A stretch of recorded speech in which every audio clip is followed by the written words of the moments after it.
അങ്ങനെ ഒരു വാർത്ത ഇപ്പോൾ ശ്രദ്ധയിൽപ്പെട്ടിട്ടില്ല. സാധാരണ നിലയിൽ ധനകാര്യ വകുപ്പ് ഏറ്റവും അനിവാര്യമായിട്ടുള്ള കാര്യങ്ങൾക്ക് അവരുടെ ആവശ്യമായ ഘട്ടത്തിൽ സാമ്പത്തികമായിട്ടുള്ള സംവിധാനങ്ങളെ മാറ്റി ചെലവഴിക്കാനും എടുക്കാനും അപ്രോപ്രിയേഷൻ നടത്താനുള്ള അധികാരമുണ്ട്.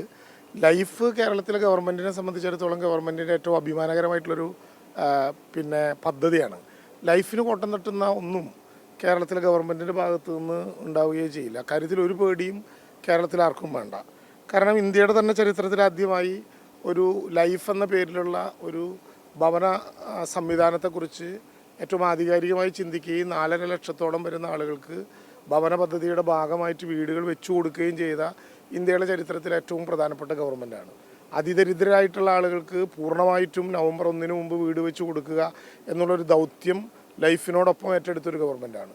അപ്പോൾ ലൈഫിന് ഒരു കോട്ടവും ഗവൺമെൻറ് ഭാഗത്തു നിന്നുണ്ടാകില്ല. ഏതെങ്കിലും വിധത്തിലുള്ള അപ്രോപ്രിയേഷൻ എല്ലാ കാലത്തും ഫിനാൻസ് അതിൻ്റെ ഏറ്റവും അനിവാര്യമായ കാര്യങ്ങൾക്ക് ചിലവഴിക്കും. ട്രഷറി അക്കൗണ്ടിൻ്റെ പ്രത്യേകത അതാണ്. ഏറ്റവും ആധികാരികമായ ആദ്യം വരുന്ന പ്രശ്നങ്ങൾക്ക് ചിലവഴിക്കും. ആ വിധത്തിൽ ഏതെങ്കിലും അപ്രോപ്രിയേഷൻ ഉണ്ടോ എന്ന് എനിക്ക് വ്യക്തിപരമായിട്ട് അറിയില്ല.